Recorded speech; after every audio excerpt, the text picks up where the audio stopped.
Hello बच्चों, good morning. स्वागत है आप सबका स्टडी क्लासेस में। तो हमने पिछले क्लास में अम्ल के बारे में तथा भस्म के बारे में पढ़ा था। उसके गुण तथा उसके उपयोगों के बारे में पढ़ा और समझा था। हमने ये भी पढ़ा था कि कैसे हम अम्ल और भस्म की पहचान कर सकते हैं। आइए अब हम एक अन्य तरीके से अम्ल और भस्म की पहचान करना सीखते हैं। आइए अब हम सूचक के माध्यम से, एक सूचक एक पदार्थ होता है जिसके माध्यम से हम जाने कि किस प्रकार हम किसी पदार्थ के अम्ल होने या भस्म होने की सूचना प्राप्त कर सकते हैं। आई होप आपको हमारा ये आज का क्लास काफ़ी पसंद आया तथा समझ में आए। तो अगर आपका हमारा यह क्लास समझ में आता है तो प्लीज़ हमारे चैनल को सब्सक्राइब कर लें तथा लाइक और कमेंट करना ना भूलें। आइए सबसे पहले हम जान लेते हैं कि सूचक किसे कहते हैं।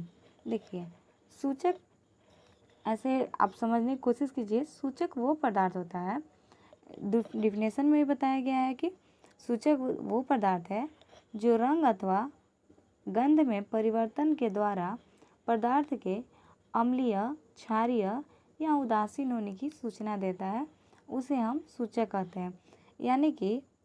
यानी कि सूचक हमें किसी पदार्थ के रंग अथवा गंध में परिवर्तन के अनुसार यह बताता है कि वह पदार्थ अम्ल है कि क्षार है कि उदासीन है। इसके द्वारा हम इन तीनों की पहचान कर सकते हैं। देखिए, सूचक कितने प्रकार के होते हैं। तो अब हम जान लेते हैं कि सूचक कितने प्रकार के होते हैं। सूचक जो होता है हमारा दो प्रकार का होता है। पहला हो गया हमारा रंगीय सूचक। देखिए, नाम से ही लग रहा है रंगीय, यानी कि इसमें तो रंग जरूर होगा।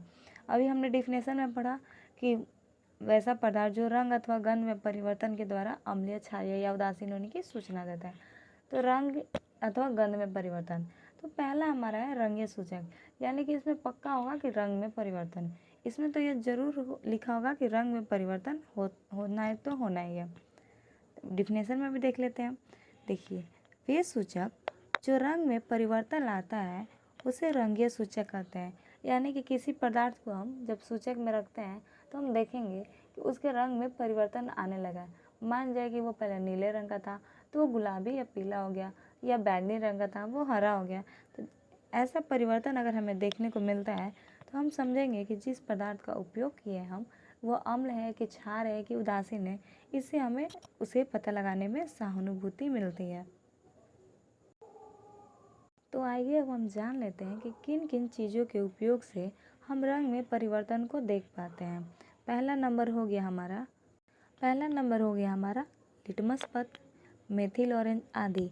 ये सभी जो होते हैं, ये सभी पदार्थ के रंग में परिवर्तन को देखकर बता सकते हैं कि वह पदार्थ अम्ल है कि क्षार है कि उदासीन है। जैसा कि लिटमस पत्र तो आपने 2 क्लासेस से आपने देखते आया होगा कि अम्ल जो होता है वो नीले लिटमस पत्र को लाल कर देता है और क्षार लाल लिटमस पत्र को नीला कर देता है।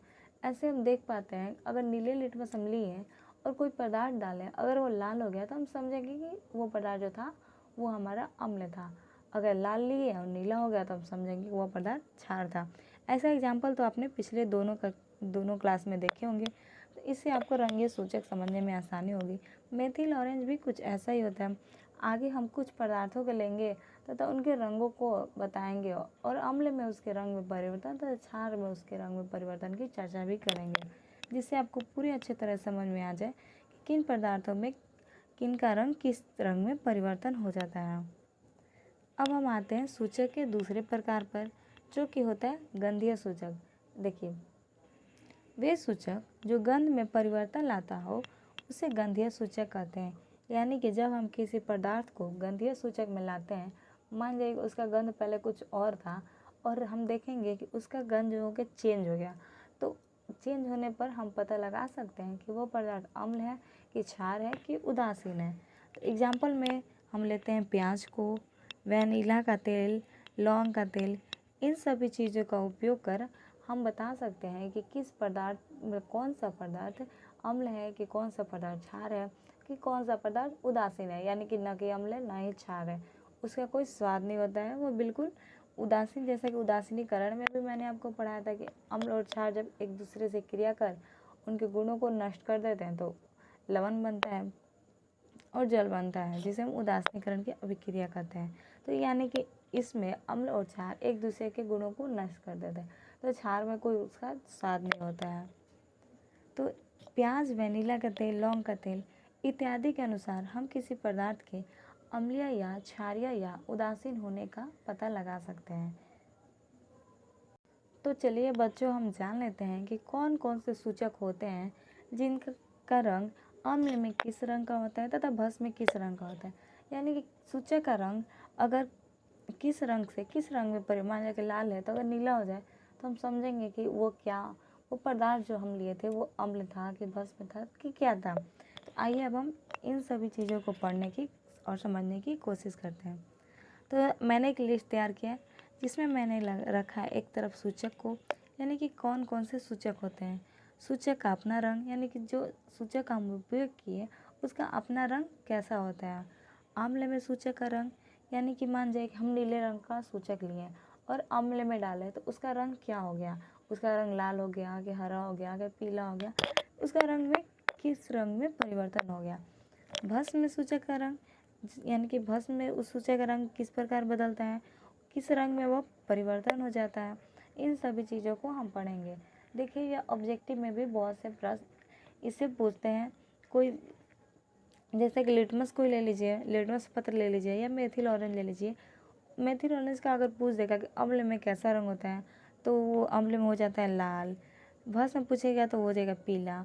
ये ऑब्जेक्टिव टाइप का भी क्वेश्चन होता है। तो आई होप बच्चों आप इसे अच्छे से समझने की पूरी कोशिश करेंगे।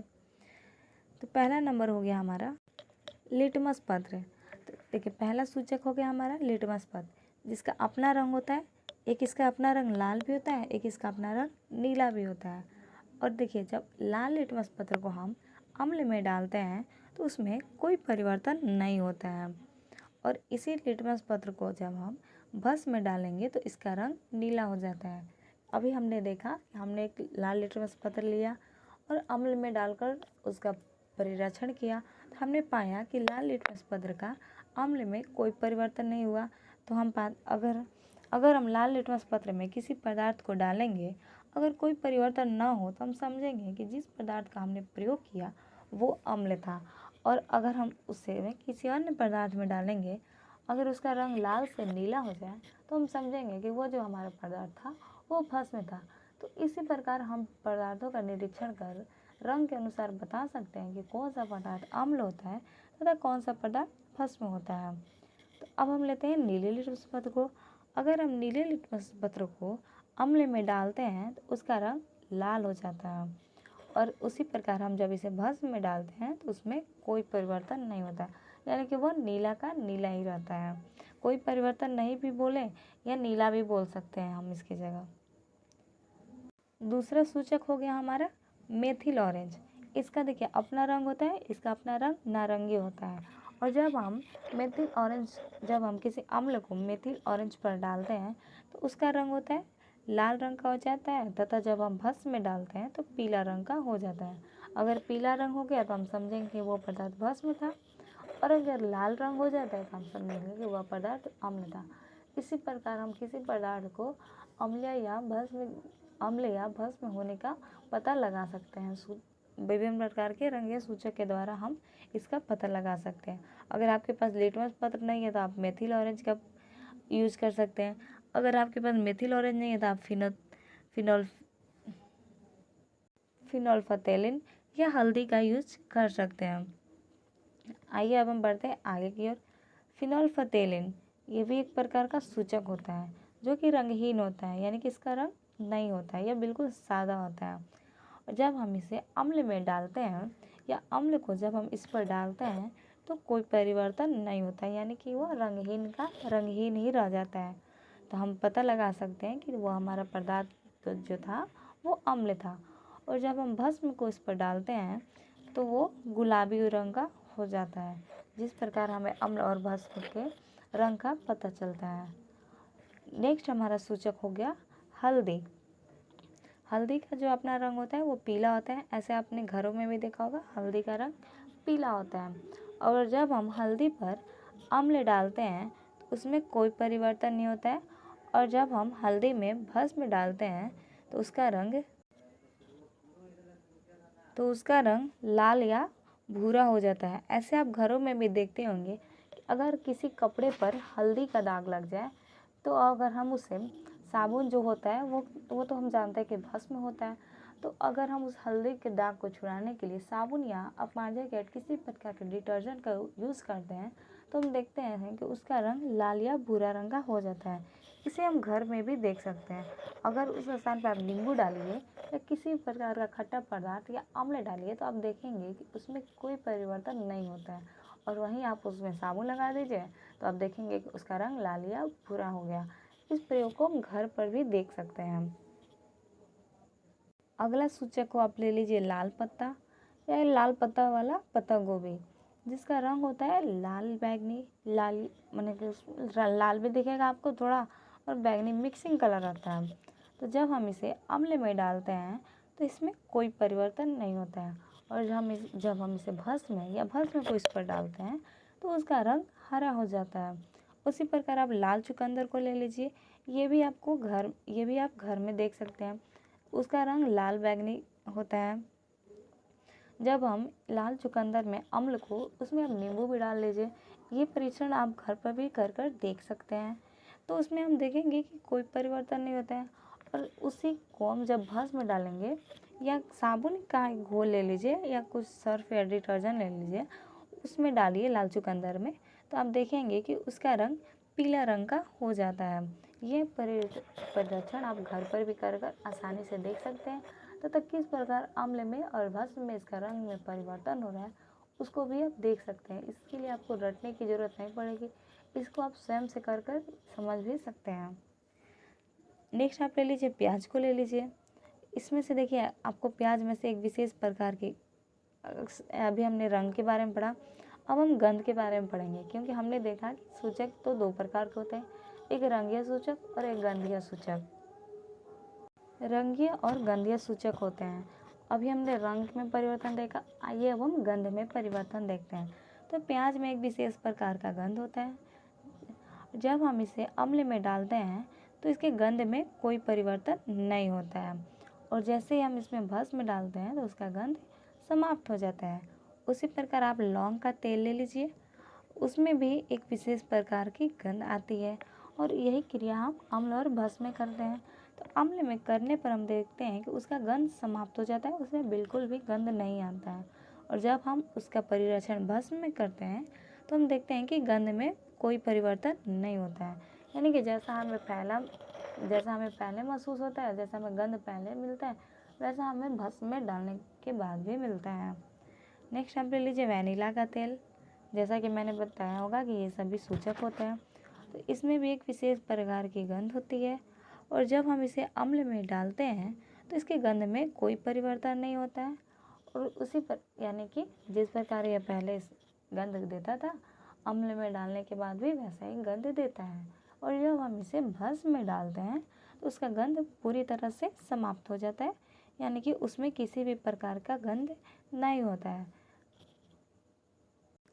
आई होप बच्चों आपको सूचक से रिलेटिव सभी प्रश्न अच्छे से समझ में आ गए होंगे।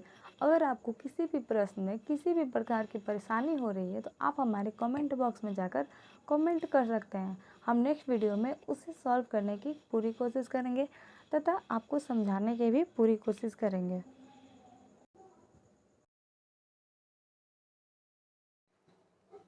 तो चलिए बच्चों, अब हम जान लेते हैं कि पीएच क्या होता है। देखिए हमारा क्वेश्चन था पीएच क्या होता है, यानी पीएच एक स्केल होता है। पहले आइए समझते हैं पीएच के बारे में। देखिए इसका पूरा नाम होता है पावर ऑफ हाइड्रोजन, यानी कि हाइड्रोजन की शक्ति या सांद्रता। यह एक प्रकार का स्केल होता है जो विलयन में हाइड्रोजन की सांद्रता को ज्ञात कर सकता है। तो आइए अब हम डिफिनेशन की ओर भी चलते हैं और जानते हैं पीएच के बारे में विस्तार से। देखिए पीएच का पूरा नाम पावर ऑफ हाइड्रोजन होता है, जिसका अर्थ होता है हाइड्रोजन आयन की सांद्रता। जैसा कि अभी मैंने बताया, हाइड्रोजन आयन की सांद्रता या शक्ति भी हम इसे बोल सकते हैं। सोरेंज एक वैज्ञानिक थे जिन्होंने किसी विलयन में वर्तमान आयन की सांद्रता ज्ञात करने के लिए एक स्केल का निर्माण किया था, जिसे पीएच स्केल कहते हैं। तो पीएच स्केल का निर्माण किसने किया था बच्चों? तो एक सोरेंज नामक व्यक्ति ने किया था, जो किसी भी विलयन में वर्तमान आयन की सांद्रता को बता सकता है। किसी भी आयन की या हाइड्रोजन आयन की सांद्रता को बता सकते हैं हम। इसका दूसरा डिफिनेशन भी जान लेते हैं, या एक और डिफिनेशन भी दे सकते हैं। किसी तनु विलयन के हाइड्रोजन आयन के ऋणात्मक लॉग को, यानी कि जो हमारा लॉग का वैल्यू होगा वो ऋणात्मक होगा, तो उसे हम पीएच कहते हैं। यानी कि पीएच हाइड्रोजन आयन के ऋणात्मक लॉग को दर्शाता है। फॉर एग्जांपल में भी देख लीजिए, ये जो हमारा पीएच है और ये हमारा हाइड्रोजन आयन हो गया और ये इसका ऋणात्मक लॉग हो गया। अगर कहीं पर भी आपको देखने को मिला कि हाइड्रोजन आयन का ऋणात्मक लॉग को दर्शाया गया है, तो आप समझ जाइएगा कि वो पीएच स्केल के द्वारा ही बताया गया है, जिसका निर्माण सोरेंज नामक एक वैज्ञानिक ने किया था। आई होप बच्चों आपको पीएच के बारे में समझ में आ गया होगा। अगर नहीं भी समझ में आया तो आपको चिंता करने की कोई बात नहीं है, आगे हम विस्तार से पीएच के बारे में और भी समझेंगे। तो बच्चों कोशिश करते रहिएगा। तो देखिए बच्चों, ये जो दिखाई दे रहा है ना आपको, ये हमारा पीएच स्केल होता है, जिसकी संख्या होती है 1 से 14 तक। यहाँ से 1 से 14 तक इसकी संख्या होती है। यहाँ पर ये अम्ल को दर्शाता है, पीएच स्केल के बाएं साइड यह अम्ल को दर्शाता है, तथा दाएं साइड एल्काइन, जिसको बेस या क्षार भी बोलते हैं। और जिसका मध होता है वो नेचुरल होता है, या बोले तो या हम इसे उदासीन भी बोल सकते हैं। यानी इसके बाएं ओर हमने देखा अम्ल है, तथा इसके दाएं ओर यह क्षार को डिनोट कर रहा है, तथा इसका मध्य भाग जो मेन सेंटर होता है वो नेचुरल भी बोल सकते हैं या उदासीन भी बोल सकते हैं। जैसे जैसे हम बाएं नेचुरल से हम या उदासीन से हम बाएं दिशा की ओर, जैसे जैसे हम इधर इस दिशा की ओर बढ़ेंगे, वैसे वैसे हमारे पीएच स्केल की अम्लीयता बढ़ेगी। उसी के जस्ट उल्टा जैसे जैसे हम दाएं साइड की ओर इस दिशा की ओर हम जब बढ़ेंगे, उसी प्रकार इसकी क्षारीयता भी बढ़ती चली जाएगी। और जो ये मेन होता है, सेंटर होता है, यानी कि जिसका यहाँ पे अंक होता है हमारा, ऐसे गिनती में यहाँ पर होता है 7, जो कि शुद्ध जल को या उदासीन किसी विलयन को डिनोट करता है। जैसे जैसे हम 6, 5, 4 या इधर घटते क्रम में जाएंगे, तो इसकी हमारी अम्लीयता बढ़ती जाती है। और उसी प्रकार हम इधर 8, 9, 10 यानी कि जस्ट इसका उल्टा आगे की ओर बढ़ते जाएंगे, तो हमारी क्षारीयता भी बढ़ती है। यहाँ पर भी आप देख लीजिए, अगर हमें गिनती ना देकर 10 टू द पावर में दिया रहेगा, तो H3O+ आयन, जो कि अम्ल को डिनोट करता है। जहाँ तक कि हमने बताया था आपको पहले की क्लास में भी, अम्ल में हाइड्रोजन आयन होता है तथा भस्म में हाइड्रोक्साइड आयन होता है। तो H3O+, जहाँ की आप देख रहे हैं यहाँ पर प्लस है, यानी कि यह अम्लीयता को दर्शा रहा है। यानी कि जैसे जैसे यह बाएं ओर घटने की दिशा में आएगा, वैसे वैसे अम्लीयता बढ़ेगा। और जैसे जैसे यह दाएं ओर बढ़ते क्रम में जाएगा, तो यह क्षारीय को प्रदर्शित करेगा। आई होप बच्चों आपको पीएच स्केल समझ में आ गया होगा। अगर आपको पीएच स्केल नहीं समझ में आ रहा है, ये स्केल, तो हम आपके लिए एक और स्केल लेकर आए हैं, जिससे आपको समझाने की कोशिश करते रहेंगे, ताकि आपको कोई भी क्वेश्चन छूटे नहीं, आपको सभी प्रश्न अच्छे से समझ में आ जाए। देखिए, पीएच स्केल से भी एग्जाम में क्वेश्चन पूछता है।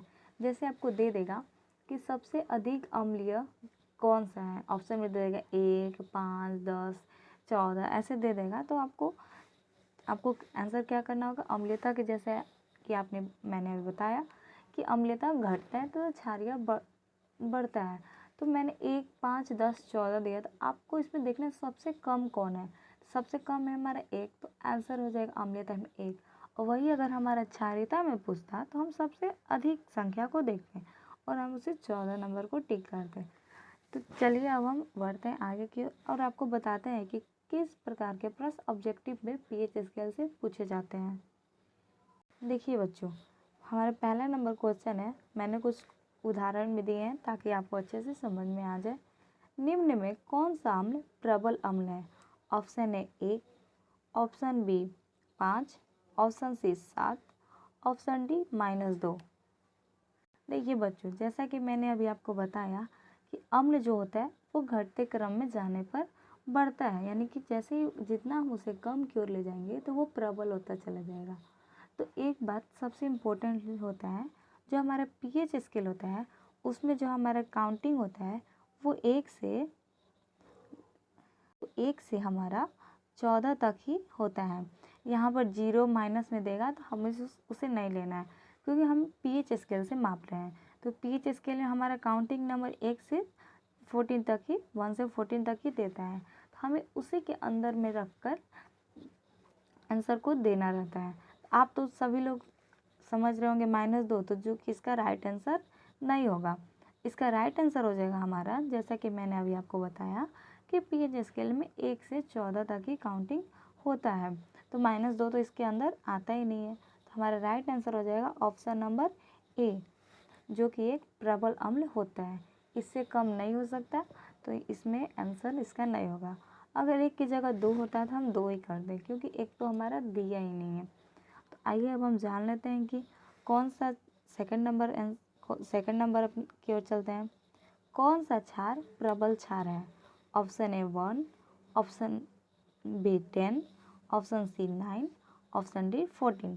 तो जैसा कि मैंने अभी आपको पीएच स्केल में समझाया कि अम्ल जो होता है दोनों के देखिए साथ में लेकर पढ़िए। साथ में लेकर पढ़ने से क्या होता है, पीछे वाला भी हमारा रिवीजन होता रहता है और आगे वाले को भी हम क्वेश्चन को भी हम अच्छे से समझ पाते हैं। तो अम्ल में मैंने बताया कि बड़ी संख्या से छोटी संख्या की ओर जाता है और उसका बिल्कुल उल्टा भस्म में होता है। इसमें छोटी संख्या से बड़ी संख्या की ओर जैसे हम जाएंगे तो हमारा भस्म प्रबल होता जाएगा। तो इसमें हमें क्या देखना है, इसमें हमें देखना है कि कौन सा संख्या बड़ा है।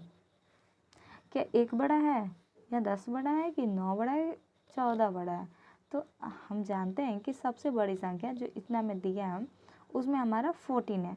अगर 14 की जगह 11 भी कर दिया रहता तो 11 ही सही होता, क्योंकि ये तो फिलहाल जो बड़ा मिलेंगे तो हमारा 11 है तो 11 ही होगा। अगर उससे ज़्यादा दे दिया है तो उसे ही करेंगे क्षार में, और अम्ल में हम कम संख्या वाले को ही प्रबल अम्ल मानेंगे। तो आइए अब हम एक बार फिर से पीएच स्केल को अच्छे से समझते हैं। आई होप बच्चों आपको ये पीएच स्केल अच्छे से समझ में आ जाए। तो ये जो है हमारा पीएच स्केल है, जिसका काउंटिंग होता है 1 से 14 तक। 0 इसमें नहीं होता है, सॉरी, जैसे किसी किसी पीएच में 0 भी दिया रहता है। तो इसका मेन काउंटिंग होता है 1 से 14 तक। तो देखिए, जब हम इसके बाएं तरफ जाते हैं, नेचुरल यानी कि उदासीन, जब हम इसके बाएं साइड जाते हैं तो इसका स्ट्रॉन्ग एसिडिस यानी कि अम्लीयता बढ़ता है। जब हम इसके दाएं साइड की ओर बढ़ते हैं तो स्ट्रॉन्गली बेसिस यानी कि क्षारीयता बढ़ता है। और बच्चों देखिए, अगर एक मोस्ट इम्पोर्टेंट प्रश्न जो कि एग्जाम में अधिक पूछने की संभावना रहती है, देखिए पूछ देगा आपको ऑप्शन में जल का पीएच कितना होता है, तो आपको ऑप्शन दे देगा 7, 6, 5। तो देखिए, जब जल बोले तो जरूरी नहीं है जल अम्लीय भी होता है तथा क्षारीय भी होता है, परंतु जब शुद्ध जल का ऑप्शन देता है तो उसका पीएच मान 7 होता है। शुद्ध जल का ही केवल पीएच मान 7 होता है। ऐसे अगर से केवल जल बोल दे तो अम्लीय भी हो सकता है और क्षारीय भी होता है, परंतु शुद्ध जल जो हमारा आता है वो उदासीन होता है, जिसका पीएच मान होता है 7। आई होप बच्चों आज का हमारा यह क्लास आपको पसंद आया होता तथा सूचक से संबंधित सभी प्रश्न समझ में आ गए होंगे तथा पीएच स्केल के द्वारा कैसे प्रबल अम्ल तथा प्रबल भस्म की पहचान कर सकते हैं ये भी आपको समझ में आ गया होगा। अगर बच्चों हमारा चैनल आपको पसंद आया होता तो हमारा कोई भी क्लास आपको अच्छे से समझ में नहीं आया हो तो आप हमारे कमेंट में जाकर कमेंट कर सकते हैं। नेक्स्ट क्लास में हम उससे समझाने की कोशिश करेंगे तथा अगर आपको हमारा यह क्लास अच्छे से समझ में आ गया होगा तो आप हमारे चैनल को सब्सक्राइब कर लीजिए। चलिए, तो हम मिलते हैं नेक्स्ट वीडियो में कुछ ऐसे ही महत्वपूर्ण इम्पोर्टेंट प्रश्नों के साथ।